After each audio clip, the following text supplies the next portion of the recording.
This is Module 3 for Applied Business and Professional Communication, Communicating at Work. How can I make every word and gesture count? Impression management is the process by which we work to ensure effective self-presentation and professional success.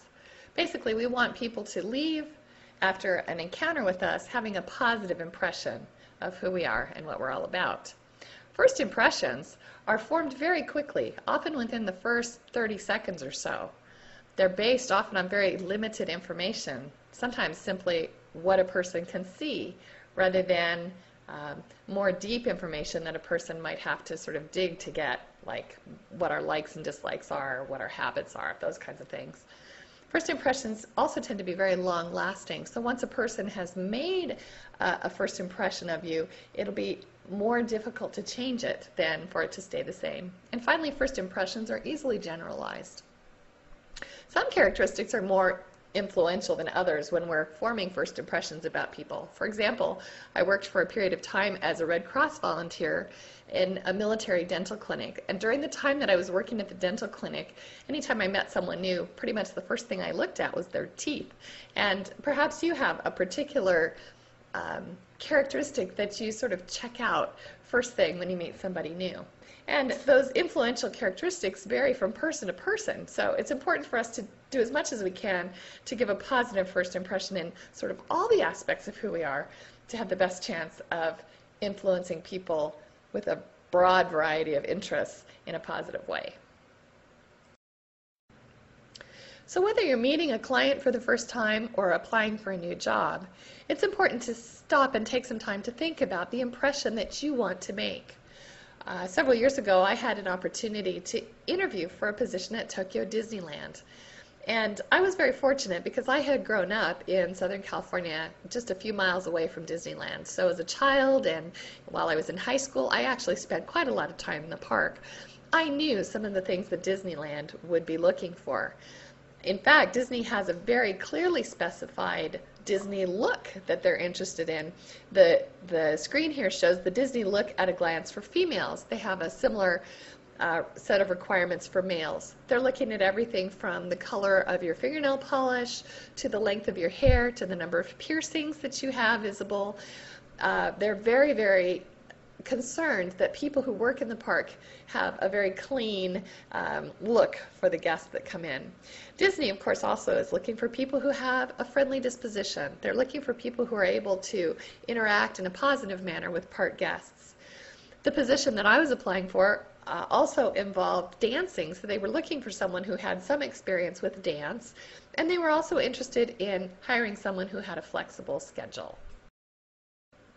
So knowing what Disney was looking for, I was able to actually implement my plan and get the job. So what did I do? Well, for starters, when I got to the audition, I was careful to be friendly and helpful with everyone that I met. This included the people that I was actually competing against for the job. I helped the other women zip up their costumes and carry their belongings and held clipboards and pieces of clothing and just generally made myself as helpful as I possibly could be.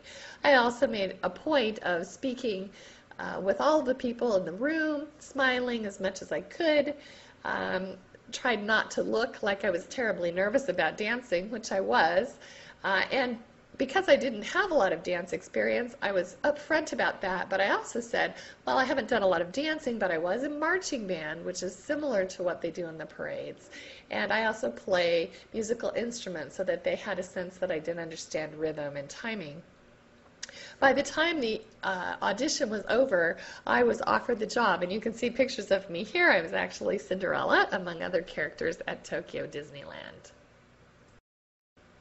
So those positive impressions I made on the first day at my audition were very, very important to my long-term success at Disneyland. And in fact, positive impressions are very important, particularly in business and professional settings. Partially this is true because it is very difficult to change someone's negative first impression. It takes energy on their part to actually sort of change their mental script that tells them who you are. And it can make people feel uncertain and uncomfortable because they'll feel like you're changing. And so even if you're changing in a positive way, it may be difficult for people to come to grips with that. Sometimes, of course, changing a negative impression isn't going to be worth the effort. If a person's not someone that you regularly interact with, it may just be reasonable to leave the relationship as it is. So what are some impression management strategies that we can use? The first category of impression management strategies is the verbal category. And here what we're really looking for is language use and words that we say that can help to give people a positive impression of us. One of the first impression management strategies on the verbal side is to speak to be understood. Use clear, concise words and phrases. Avoid excessively flowery language.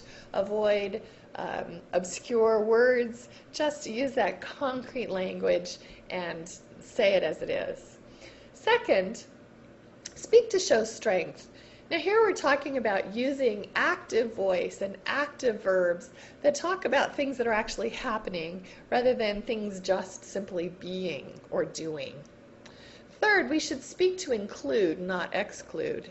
So instead of saying, you guys need to get this done, for example, you might say, we need to get this done. So when I say we, I am including myself in the team of people who are working to accomplish a task. I'm not setting myself apart from the people who I would, for example, actually expect to do the work. It's also useful when we can speak to stimulate other people's interest in us. Now this doesn't say, pay attention to me necessarily, but if we have, for example, an interesting experience that we can share, sometimes that causes people to think of us as interesting people. And that also is something that shows a certain strength that can help people to have that positive impression. Now, in addition to the words that we say, the gestures and other nonverbal signals that accompany those words are also very important in impression management. Perhaps the most important nonverbal strategy is simply to smile and make eye contact. People expect eye contact when they're having a conversation. Lack of eye contact can indicate that a person is not being truthful, for example. We don't want to give people that negative impression. We should also use our voice to reinforce the things that our words are actually saying. So if I say I'm happy, I should sound happy. My voice should be perky. If I am unhappy, it would be inappropriate for me to say that I am unhappy with, for example, that perky tone of voice. So use your voice and the vocal but nonverbal part of your voice to reinforce what your words are saying.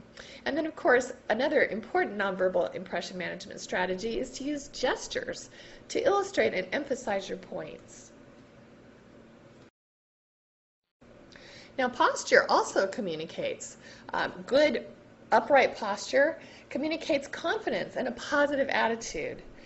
A slumped, slouched posture will tend to communicate a lack of confidence or perhaps a negative attitude. It makes us look like we're closed off from people. So we want to open up that posture, throw our shoulders back. We should also value other people's personal space. This shows respect for them.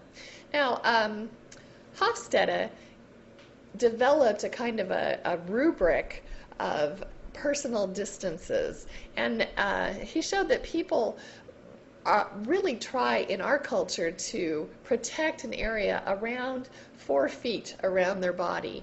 So as soon as you step within that 4 feet, you sort of start to communicate a lack of respect for that person's personal space, and it makes people feel uncomfortable unless they've sort of invited you into that space.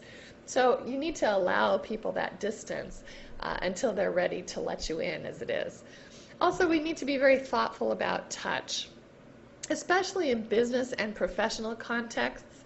Outside of handshakes upon meeting, personal touch is a very, very sensitive area. And generally speaking, we don't want to be too touchy-feely with people that we're working with, because it can make for some very uncomfortable interpersonal dynamics. And finally, part of our nonverbal impression management is also our use of time. So if I am late to an appointment, I am of course going to be communicating to you that I don't value your time. If I am early to an appointment, I might likewise communicate to you that I don't think your time is terribly important and I want to move this thing along.